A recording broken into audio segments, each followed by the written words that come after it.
बाजे छे नौबत बाजा मारा डिगीपुरी का राजा। हेला पर हेलो सुन जो मारा डिगीपुरी का राजा। निर्धन को हेलो सुन जो मारा डिगीपुरी का राजा। दोस्तों नमस्कार, आज मैं आपको डिग्गी कल्याण धनी के दर्शन कराने लेकर के आया हूँ। आज हम लोग 5 जने साथ आए हैं। मैं सबसे आपका परिचय कराऊंगा।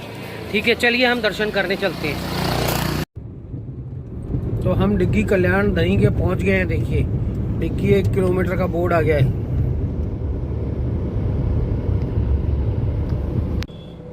डिग्गी मालपुरा का मेन गेट आ गया है। राइट साइड में तो तालाब पे रोड जा रहा है और हमको सीधा जाना है। देखो प्रसादों की दुकानें भी आ गई हैं।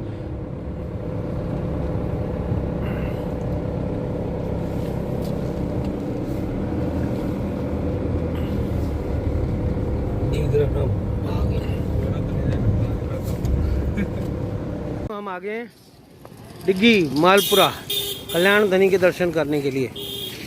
मेरे साथ वेद, अशोक भाई साहब, अरुण भाई साहब, अर्थांत तीनों हैं। चलिए अब आपको मंदिर के दर्शन कराता हूँ। देखो अगर वो फोटो खींचने देते हैं तो। जयपुर से हम लोग आए पागी 50 किलोमीटर और वहाँ से 30 किलोमीटर डिग्गी मालपुरा आ गए। डिग्गी आ गए। डिग्गी कल्याण धनी का मंदिर है, बहुत ही फेमस। उसके गलियों में हम चल रहे हैं। गाड़ी पार्क कर दी है हमने। प्रसादों की दुकानें हैं। मैंने कहा तुम लोग सब चिढ़ रहे होंगे, लेकिन वो सब कल्याण धनी के मेन दरवाजे पे पहुंच गए हम लोग। देखिए आप यहाँ पे जो दोनों तरफ जो मंदिर है ना, राइट और लेफ्ट में, ये भी अपने आप में बहुत फेमस मंदिर है। देखिए आप, धर्म की नगरी है ये मेन मंदिर श्री कल्याण धनी। आपने पढ़ रहे होंगे आप भी।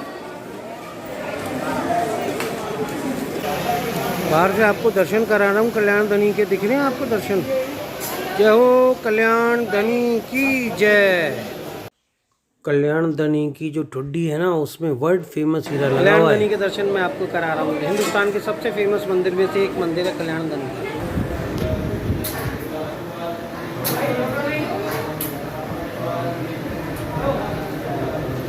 कल्याण धनी की जय हो। कल्याण धनी की काफी सुंदर मंदिर है। आप देखिए ऊपर कार्य भी बहुत सुंदर है इनके। चढ़ना मत आता है पीछे से। और ये पूरा दिखा रहा हूँ आपको, गुम्बद वगैरह यहाँ का। और ये मंदिर की परिक्रमा मैंने आपको करा करके मैं वापस बाहर की तरफ जा रहा हूँ।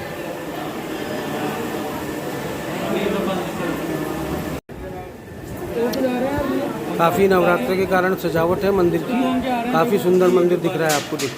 देखिए बहुत, ये गार्ड हैं, काफ़ी मुस्तैदी से करते हैं। इनसे मैंने परमिशन ली थी, इन्होंने ही दिया है। ये बाहर भी एक मंदिर है।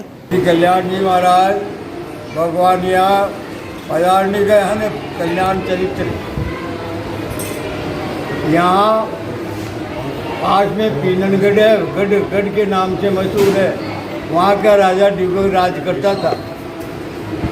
6000 वर्ष पुराना डिगो राजा राज्य करता था।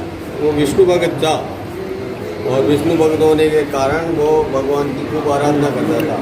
तो डिगो था तो क्या होता है कि एक समय में राजा इंद्र की सभा के अंदर उर्वशी नृत्य कर रही थी। उर्वशी अप्सरा नृत्य कर रही थी। उसी समय में सनक और सनकादिक ऋषि आ पधारे नगर। उन ऋषियों को देख करके और वो उर्वशी हंस गई। ऋषियों का अपमान देख करके राजा ने उसको दंड दिया, श्राप दिया कि जा तू मृत्युलोक में जा करके और मृत्युलोक में निवास कर, तो यहाँ रहने काबिल नहीं है। वो मृत्युलोक के अंदर यहाँ आ गई। और जो पास में कांचन के नाम से मशहूर है, मगर पर्वत का नाम है चंद्रगिरी। उस चंद्रगिरी पर्वत के ऊपर उर्वशी निवास करने लगी। वहाँ राजा डिगवक का बगीचा था। उस बगीचे के अंदर उसको घोड़ी का रूप धारण करके ये नष्ट करती थी, नुकसान दे करती थी। तो दिन के अंदर तो वो घोड़ियों का रूप बन जाए और रात्रि में अप्सरा रहे। वो चंद्र ऋषि का प्रताप थी।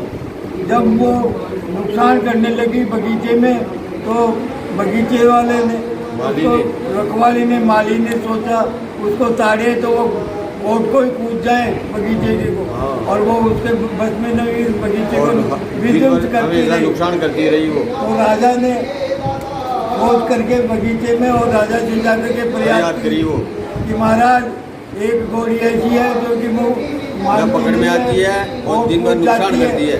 और कूद जाती है और वो तो राजा देखेगा ऐसी घोड़ी तो अपने पास में रहनी चाहिए। तो राजा ने विचार किया कि इस घोड़ी को पकड़ो।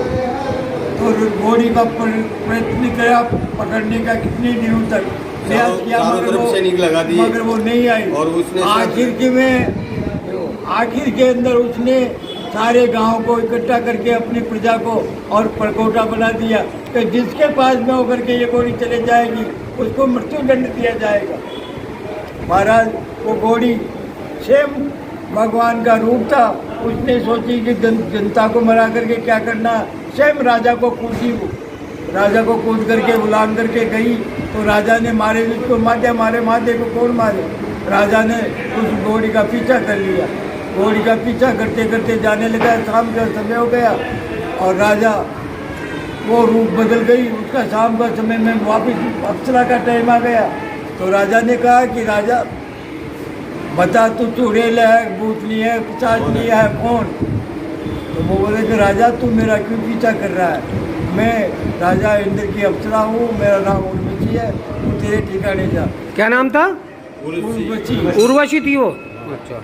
उर्वशी अप्सरा। तो उसने कहा कि मैं श्रावंती हूँ और मैं यहाँ रहती हूँ लोग में इसलिए आई हूँ कि यहाँ भ्रमण करती हूँ, इसलिए तू मेरा पीछा छोड़। तो राजा बोलता है कि तू जब स्वर्ग से आ गई तो यार डूंगर में क्यों रहती है, मेरे महलों में चल। तो वो बोलती है कि मेरे को वचन दे, यदि मुझे राजा इंद्र लेने आ जाए तो तू तेमें इतनी ताकत है, तू मुझे रोक सकता है तो वचन दे दे। राजा ने स्त्री के मोहब्बत में होकर के राजा ने उसको वचन दे दिया कि यदि इंद्र भी मेरे से युद्ध करके ले जाने के लिए आए तो मैं इंद्र को भी तेरे को नहीं जाने दूंगा।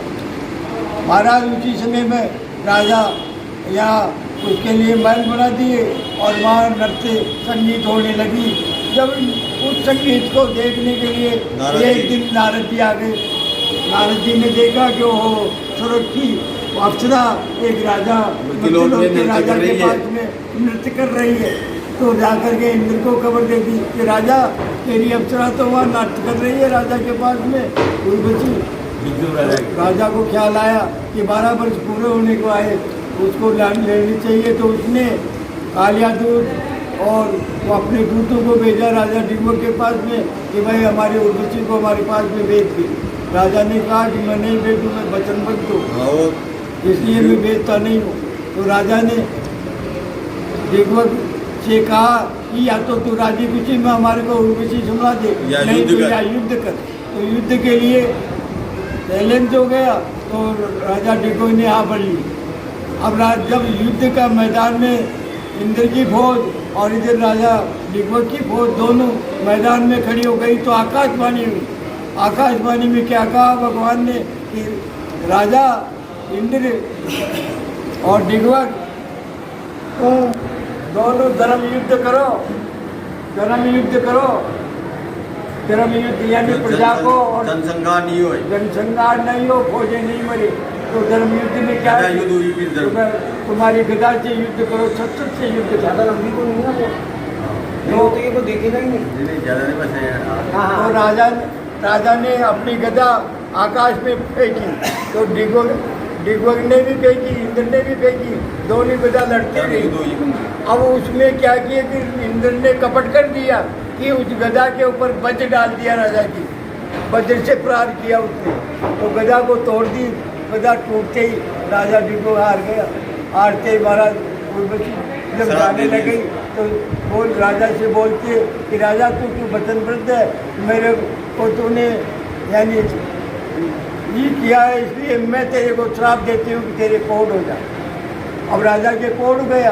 अब कोटी के पास में कौन जाए, मच्छर माँ की लेन देन चाहे राजा हो तो क्या हो। तो उसने चंद्रगिरी पर्वत के ऊपर जाकर के और अपना तपस्या करी। तपस्या करी। तो वहाँ चंद्रमा नाम के जो ऋषि रहते थे मंदिर डूंगर में, उन ऋषि ने उसे बतलाया कि जा तो महासमुद्र, जो आजकल उसको बोलते हिंद महासागर, पहले हिंदुस्तान पाकिस्तान नहीं था इसलिए महासागर बोलते हैं। महासागर पे जाकर के और वहाँ जाकर के भजन कर, वहाँ से भगवान से मांगी विष्णु की वो तेरा कल्याण करेगी। तो राजा निगमक वहाँ समुद्र पे गया। समुद्र पे जाते ही वहाँ महाराज और भी कई तपस्वी लोग भजन कर रहे थे। राजा फिर भगवान जल्दी संतुष्ट हो गए राजा के लिए, यानी 1-2 दिन के अंदर संतुष्ट होकर के मूर्ति तैरती हुई समुद्र में से आई। राजा ने उसका जलपान किया, करनामत लगाया, सारा शरीर का कोड़ होकर के उसका दिव्य शरीर हो गया। राजा से बोलते भगवान के मांग वरदान क्या चाहता है। तो राजा ने कहा कि महाराज मेरी प्रजा मेरी संतान के समान है, मेरी प्रजा यहाँ तक आ नहीं सकती है, इसलिए सब मेरी प्रजा का दुख मेटने के लिए आप मेरे नगर में चलो और वहाँ निवास करो और सब प्रजा का दुख मेटो। भगवान ने हाँ बोल ली। तो वहाँ दूसरा सेठ भजन कर रहा था, उसने भी कि महाराज मेरे को भी तो, मैं भी तो आपका भजन कर रहा हूँ, आप मेरे नगर में चलो। तो भगवान ने यह कहा कि भाई जिसके साथ में बिना घोड़े रथ बिना घोड़े चलेगा उसी के साथ में जाऊँगा। तो पहले सेठ लगा, सेठ से वो रथ नहीं चला। दूसरे और भी कितने भक्तों ने पहले अपने अपने आजमाए 5 भक्त, तो रथ किसी से नहीं चला। जब राजा निगुआ आगे हुआ तो महाराज वो रथ है उसमें गरुड़ रथ हो गया, यानी स्वयं गरुड़ आकर के उस रथ को, अच्छा गरुड़ आया और गरुड़ आकर के उस रथ को रवाना कर दिया, यानी वो गरुड़ रथ है। गरुड़ रथ के ऊपर बैठ करके भगवान यहाँ आए। यहाँ आकर के अब उसका ले जाने का विचार था, करौली का था, वो चंद्रवंशी राजा है। यह छोटा जागीरदार था, बड़ी जागीरी थी करौली। तो वो करौली भाई करौली डिस्ट्रिक्ट में ले चले। तो भगवान बोलते हैं यहाँ आकर के पीली टूट गई, जिसको पहले गढ़ के नाम से मशहूर था राजा, और अब वो पीली टूटने से पीननगढ़ हो गया। पीननगढ़ था पहले, पीनन नहीं था पहले, पहले गढ़ी के नाम से था, पर पीननी टूटने से पीननगढ़ हो गया। तो पीननगढ़ आज भी पीननगढ़ को पीनली के खाल के 10 किलोमीटर दूर पे पीननगढ़ है, उसको पीनली के खाल के नाम से बोलते हैं। और वहाँ भी आज मंदिर है। और इसी जगह धर्म युद्ध हुआ था, तो वो रथ बिगड़ घोड़ों के यहाँ आया और कल्याण धनी यहाँ स्थापित हो गए। जय हो कल्याण धनी की जय हो। ऐसे हुआ। फिर यही है कि उसने भगवान ने जाते समय में राजा से यही वचन दे दिए कि जो मेरे दर्शन करेगा सब पापों से छुट जाएगा, अर्थ धर्म का मोक्ष को प्राप्त होगा, और अंधे को आँख, कोटे को कलंक, निर्धन को धन और बांझी को बेटा मिलेगा। आज वही हो रहा है कि बिना समझ नहीं आए कोई बांझ आती है तो उसको लड़का संतान होती है। जय हो हनुमान जी महाराज। लक्ष्मी नारायण जी का मंदिर है। यहाँ देखिए काफ़ी मूर्तें हैं, पूजा होती रहती है यहाँ पे। और ये लक्ष्मी नारायण जी की देखिए, आप देखिए, और ये भगवान का शिव जी का पूरा परिवार बैठा हुआ है। और ये दूर से मंदिर के आपके मैं दर्शन कराता हूँ। कल्याण धनी का मंदिर, बाहर का दृश्य काफ़ी सुंदर। ये गरुड़ जी बैठे हुए हैं, ये लौट है यहाँ की। और इधर ये दान पात्र है देखिए आप। और यहाँ पे तुलसी जी हैं। अंकल जी का कुछ थोड़ी बहुत वीडियो क्लिप्स वगैरह बनाते हैं। वो भी बनाएगा क्या? ये डिग्गी का तालाब है, उसका भी आधा हिस्सा ही दिख रहा है ये। और लाइक और शेयर कर देना वीडियो को दबा के, और चैनल पे नहीं हो तो सब्सक्राइब कर देना। मिलते हैं जल्दी न्यू व्लॉग में। मैं, वेद और अर्थान तीनों आज साथ आए हैं। अशोक भी, अरुण भैया भी आए हैं। चलिए, आपने मेरे चैनल को लाइक नहीं करा है तो प्लीज़ लाइक करें, शेयर करें, अपने दोस्तों को भेजें। दोस्तों, कल्याण धनी का यह व्लॉग यहीं ख़त्म करके जल्दी आपसे नए व्लॉग में मिलने का वादा करता हूँ। आपका दोस्त आशीष पारिक।